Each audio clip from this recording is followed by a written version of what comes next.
Oke, baik. Bismillahirrahmanirrahim. Assalamualaikum warahmatullahi wabarakatuh. Oke, baik. Saat ini kita sudah masuk ke materi UTS ya, yakni positioning merek.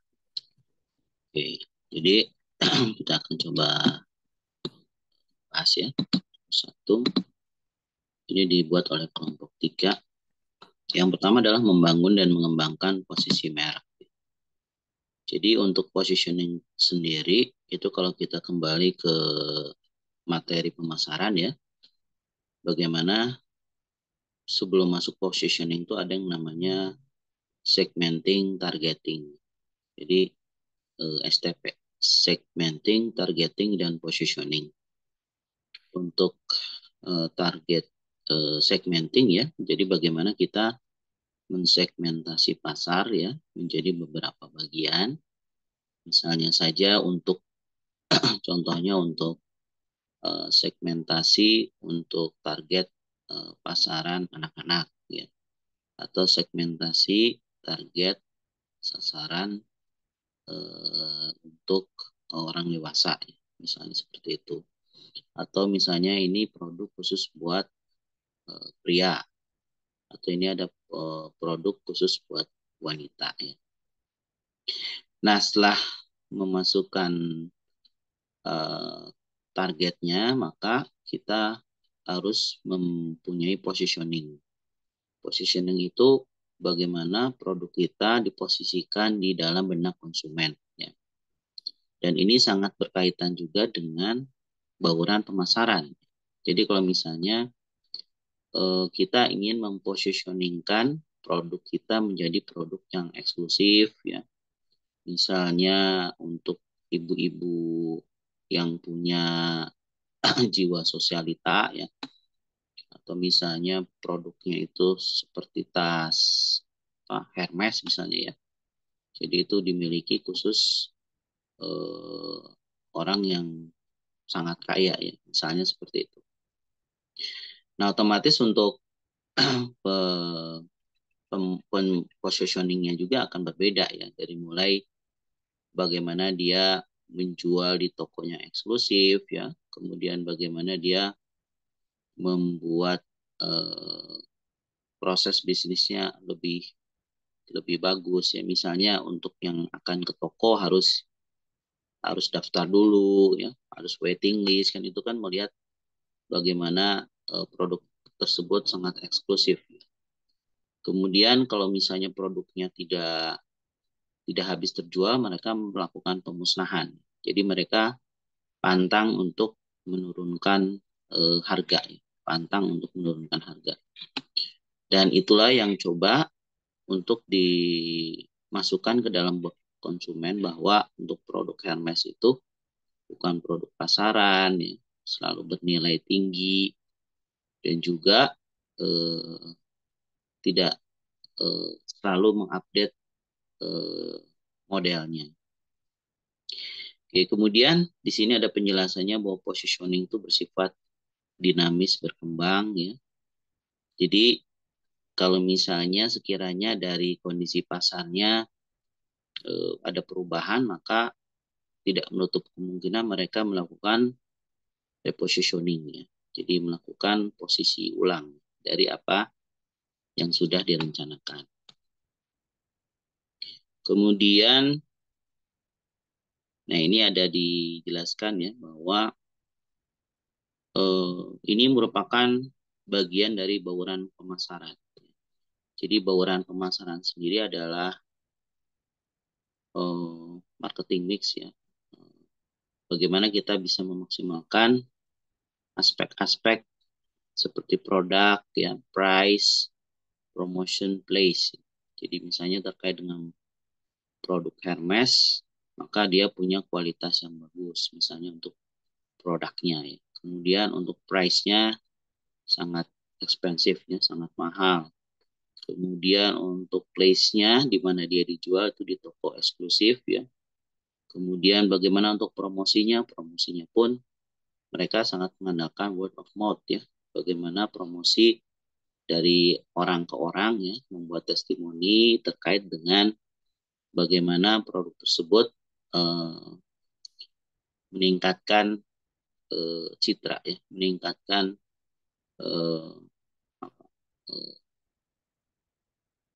nilai sosial dia di eh, nilai nilai sosial seseorang ya, di masyarakat. Misalnya seperti itu. Kemudian bagaimana kita menyeleksi targetnya. Misalnya mengambil fokus di positioning buat anak-anak. Jadi targetnya itu misalnya anak-anak, misalnya minuman ringan untuk anak-anak, maka dimulai dari konten promosinya ya, itu biasanya akan menyasar kepada anak-anaknya yang menarik. Kemudian packaging produknya pun akan membuat anak-anak eh, menjadi senang ya untuk membeli produk tersebut. Kemudian mengidentifikasi, menganalisis pesaing. Jadi bagaimanapun kita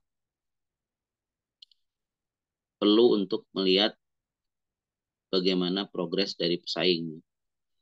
Karena biasanya pesaing itu mereka bisa muncul ya saat pasarnya terbuka, ya pesaingnya masih sedikit, itu biasanya eh, para apa yang ingin masuk ke dalam pasar tersebut maka akan semakin banyak. Ya. Termasuk di sini terkait dengan penguasaan teknologi juga modal yang besar. Nah, kita lihat bagaimana produk eh, ini ya, produk mie ya banyak dikuasai oleh satu pabrikan. Jadi untuk Sarimi, kemudian Supermie, Indomie ya, itu dikuasai oleh satu satu perusahaan, satu perusahaan. Kemudian kemarin yang sempat viral ya ada mie Gaga itu mungkin di antara produk-produk yang lain itu masih minoritas ya. Jadi untuk masuk ke dalam persaingan ini masih berat ya karena Supermie itu sudah levelnya sudah internasional ya dia mengekspor produknya sampai ke berbagai negara. Ya. Nah, bagaimana untuk kompetitor itu bisa masuk ya memang cukup berat ya, cukup berat untuk masuk ke segmen ini. Mungkin ada beberapa produk lokal ya, produk lokal khusus dijual di lokal ini yang mulai masuk, tapi di display toko-toko itu masih sangat terbatas, di warung-warung pun tidak banyak ya, tidak banyak. Artinya di sini dibutuhkan modal dan teknologi yang tinggi ya untuk membuat mass production atau produksi massal. Kemudian ini kemudian untuk uh, diferensiasi produk ya. Kemudian ada keberadaan barrier. Barrier itu hambatan-hambatan untuk masuk. Kemudian ada unsur globalisasi juga. Oke, kemudian untuk selanjutnya adalah points of difference dan point of parity. Kita akan coba bahas. Untuk POD sendiri atau point of difference merupakan sesuatu yang membuat Anda berbeda dari kompetitor. Jadi di sini hubungannya dengan POD ini hubungannya dengan apa yang diinginkan oleh konsumen atau hubungannya dengan brand positioning model. Jadi berdasarkan needs ya, kebutuhan, keinginan, want ya dari konsumen. Itu adalah point of difference. Jadi kalau misalnya kita lihat bagaimana produk itu diciptakan, itu tidak lepas dari adanya proses riset ya. Riset, kemudian adanya masukan-masukan dari konsumen ya terkait mereka punya permasalahan atau punya kebutuhan suatu produk yang menurut mereka bisa membuat kualitas hidup mereka akan lebih baik. Ya. Maka dengan point of difference ini kebutuhan keinginan dari konsumen tuh mereka bisa bisa penuhi ya. Nah, tentu saja ini dengan penawaran ya, penawaran dari perusahaan-perusahaan. Ya. Nah, jadi kriteria menentukan suatu associate merek itu betul berfungsi, apakah benar berfungsi seperti point of difference, yaitu pertama di sini diinginkan oleh konsumen, ya, kemudian dia bisa diberikan oleh perusahaan. Ya, jadi apa yang diinginkan, kemudian diberikan oleh perusahaan. Nah, inilah yang membedakan dari pesaing.